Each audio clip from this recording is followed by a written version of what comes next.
Hello and welcome to my very first YouTube video. My name is Trose, my pronouns are she, her, and I love building in The Sims 4. It's something I have absolutely loved doing for a very long time now, and I thought it'd be about time we put some content on YouTube too. I have been building a lot for the last couple of years over on Twitch, and I'm really excited to make this jump with you all. Today I decided to build a micro build in Henford. Henford is one of my all-time favourite worlds. I was so excited when Cottage Living came out, and that still is, I'm still very excited about it. It's such a cute pack. There's really good gameplay. I love the errands, and I also really enjoy building cottages. I think they're so cute. I always tend to do a very similar thing with all my cottages, so today I wanted to get a little bit out of my comfort zone. So usually with my thatched roofs here I would put all of those decorations on the top. I decided against doing that today and actually giving the roof a little bit more of a shape instead of adding those decorations to the top. I love those decorations, but I thought it'd be fun to do something different. I, however, do always use that stone. It is my favourite stone. It's so cool, and it's just really, it looks really old. I just really like creating old cutesy buildings.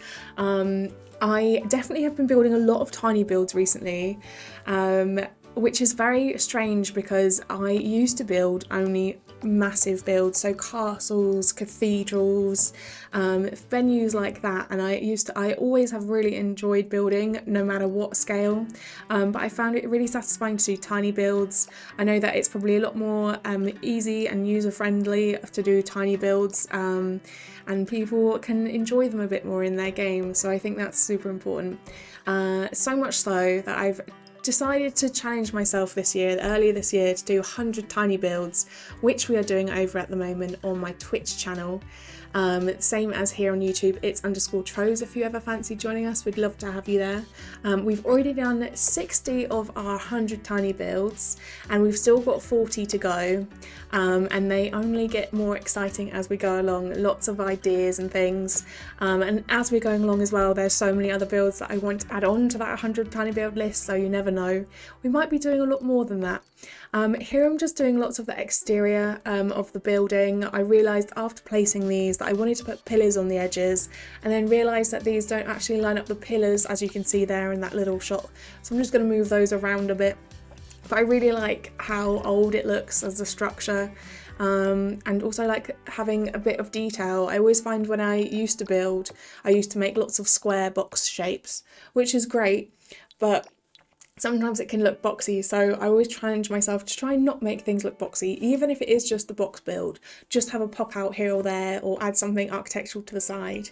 Here I'm adding in some greenery, so this is base game and I use this a lot. It's so pretty, and it really helps shape where you're going to have your flower beds, and gives it quite a natural shape as well if you're going for a more unkempt natural garden. I love using these. That chimney tile did not count towards the tile count. I've been really sneaky there and taken away the wall so it doesn't actually count, because I've already used the 32 tiles. Shh, don't tell anyone. And now I'm adding in the wooden floors, the raised up kitchen there. I love playing with platforms and round walls as well. We don't actually have any round walls in this particular build, but they have been really fun and challenging. I also love adding exposed brick walls as well, just so it breaks up the wallpaper a little bit. As you can see, I've gone for that gorgeous sort of William Morris inspired wallpaper with the green on green swatch, because green is my favourite colour and I absolutely love that wallpaper. It is my favourite in the game, I will say. But you're painstaking, you have to do each and every one, don't you? But worth it, I think. If you ever come over from YouTube to the Twitch chat as well, please feel free to say green on green is supreme, and I will know that you came from the YouTube video today. That would be super fun.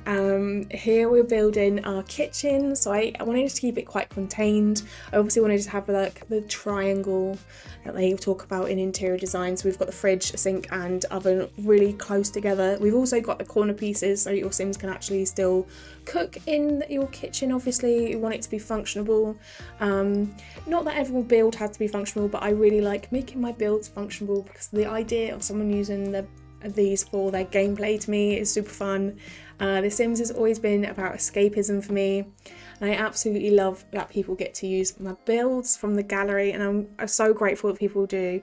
Obviously, completely up to you, and if you want to change interiors and stuff, please do, and colour schemes. I know not green isn't everyone's favourite colour, unfortunately. Here I'm also just putting in lots of, so I put clutter up on that shelf. I love doing the clutter. I always put the shelf in before the cabinets, because obviously it will clip to the cabinets and that could be a right pain. So I just removed that really quick there. And now I'm just adding in a little dining space. When you've got a micro build, you always have to sacrifice something. So instead of the sofa, I decided it would be better to have the dining table instead of a sofa, purely because you can do more with it. You can have a guest stay and eat there with you. It could be quite romantic, or it could be somewhere you can study. So if you've got maybe got a younger sim living here, they could, which probably wouldn't, but yeah, they could do their homework, or you could use a laptop on the desk as well, which is quite useful. I'm also just putting lots of little decorative details here, just to give it a little bit more character and a bit more of a lived-in vibe. Next, we are moving over to the bedroom here, where I use the vintage Glamour curtains. That's the only time I use vintage Glamour in the pack in this whole build. And it's the same with quite a few items. So I have used mostly base game for this build and cottage living. There are a couple of high school things, so I've used the tiles in the kitchen and the bathroom are from high school, and so will be the bin. And then I've used Snowy Escape. You'll see where I use Snowy Escape later on the roof. I've used a little bit of Get Together. I can't quite figure out what that was. I've used Get to Work, which will be the TV in the bedroom in a moment, Vintage Glamour, just the curtains, and Romantic Garden for a couple more plant varieties. I absolutely love putting loads of ivy on builds, so here I am putting more ivy onto it, and then the more green the better. I think the more greenery items you put in, I don't know, it looks so cute. Obviously I like to keep it balanced and add a few colours in here and there and things too. But I really think the green offsets the build and just makes it look a little bit more interesting. Here I'm adding more wisteria and more things. Again, it's still nowhere near enough, but that's okay. I absolutely love landscaping, and for most of my landscaping I will be using live edit and debug objects. If you don't already, there is an amazing mod called Better Build by Twisted Mexi that organises your live edit and debug for you, so then you can just literally like have all of those items that you see out in the world with your Sims. You can use them in your build by, so things like the wheels from here, or lots of plants, lots of trees and things like that. Just lots of really cute farming details as well from Henford that you can get. This tree is a live edit object with that fairy light, and I use that a lot, the fairy lights in that tree. Isn't that so cute? I love it. And here we're just doing more landscaping. I really wanted to put a pond in there, and that wheel that I just mentioned, I was going to leave that as a surprise, but here we are. So I'm just adding in the water. I realised that the shape kind of was a bit more elongated than I wanted it to, so just kind of brought it out a bit using the smoothing tool, which is nice and calm. It doesn't do too much too quickly. I feel like sometimes the terrain tool is quite intimidating because of how quickly things happen if you use the more extreme options. I always tend to use the ones that are a bit more controlled, then you can, and a little bit less intense. It's a little bit easier to do. Here I've just put in that water wheel, and it's so gorgeous. You'll see later, but it literally moves as well. It rolls around.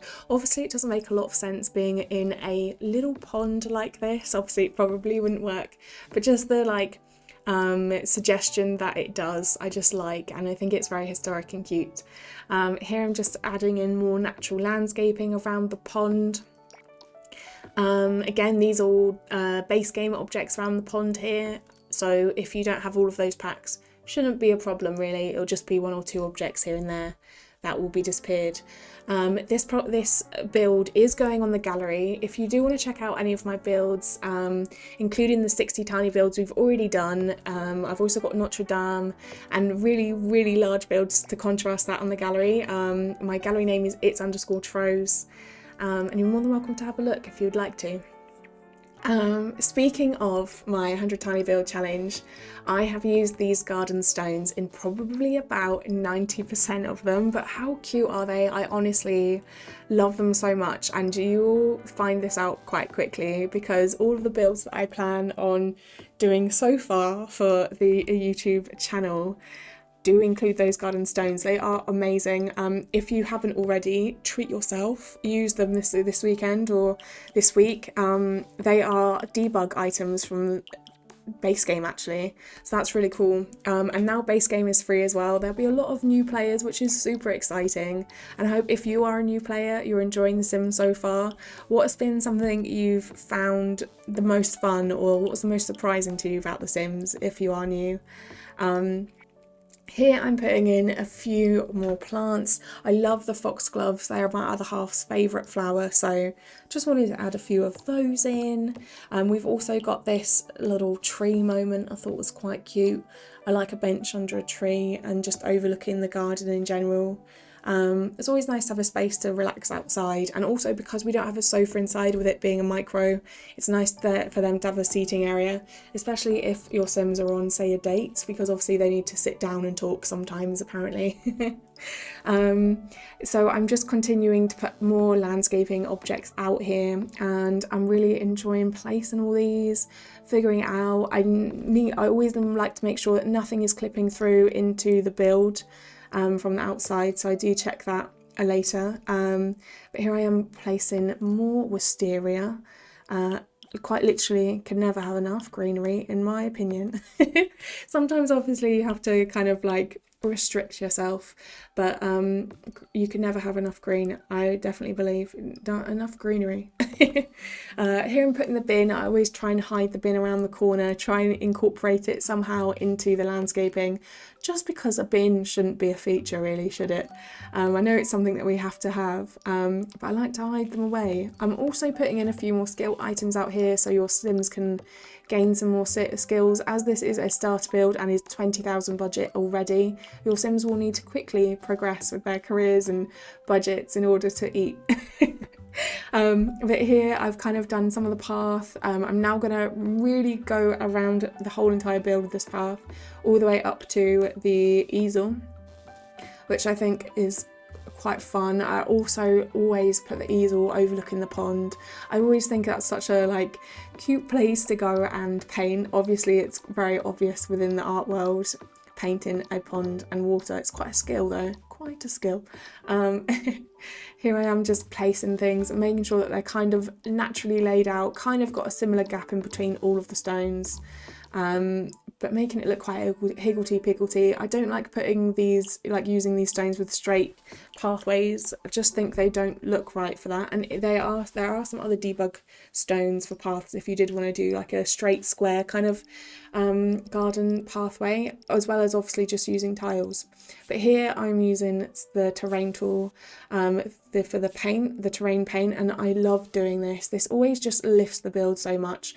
I love the contrast of the like dark brown underneath the green. It just makes it look a lot more natural and what you would actually have in a flower bed. Obviously we don't have beautiful grass underneath all of the flowers everywhere, do we? And yeah, here I'm also going to fill in underneath the path using this little pathway with the kind of like green and the little pebble stones. I always think these two offset each other very nicely, and it's really cute, especially when the green matches the grass. Unfortunately that tile you can't use very well in Oasis Springs and Silani and places like that, although you can get away with it on some lots in Silani. But yeah, these are the ones that I do. Here I'm just placing some more terrain paint. I love all the options we have in The Sims 4 to make your builds look more realistic and a bit more detail. I'm a sucker for detail. I love things detailed as possible. And I am very lucky because I've actually managed to play pretty much all of the Sims games throughout my life. My dad very kindly introduced me to The Sims when I was a lot younger. At the very beginning, he was a big fan of SimCity, so naturally got The Sims. He was really good at it, and it really annoyed me because I was not doing so well with it. But definitely remember summers spent playing The Sims 2. I remember when Hot Date came out. That was an amazing pack. And just so many good memories with The Sims. So really grateful that I now get to do on YouTube as well as Twitch. I've absolutely loved Twitch, and it's been amazing meeting all these wonderful people who share so much in common with you just by the fact that we all like The Sims. I never thought that there were people around that understood the dilemma of there is no matching wood swatches until I was aware of the Sims community online, and it's just been amazing ever since, and everyone's super lovely. It's just amazing, and if you want to join us, you're more than welcome to, and talk all things Sims over on the Twitch channel. Here I'm just now thinking, I think we should put some greenery on the roof. I love putting green swatches on the roof. I know it's a bit odd, but like the overgrown flowers and plants, especially on thatched roofs, would really thrive. Obviously, if your thatched roof is growing plants, you might need to get it looked at, I imagine, but I don't know. So here I'm just placing more greenery being my favourite colour, and all the planties I'm just obsessed with. So I think it adds a little something to the build, makes it look less generic. This is the only item that I've used from Snowy Escape, so if you don't have Snowy Escape, that will be the only thing that you don't see. Here is a serene shot of the build. And here's a few more shots. Please enjoy. Thank you so much for watching the video today. And if you enjoyed it, please do give it a thumbs up. Put a little comment of what your favourite bit of the build was down below. Subscribe if you'd like to see more. I'm definitely going to be releasing videos once every week now, hopefully, including some of my Maxis faved builds, which I can't believe I'm saying. So grateful for that. So yeah, I'll let you enjoy these last shots. Thank you so much again, and I'll see you soon. Thank you very much indeed.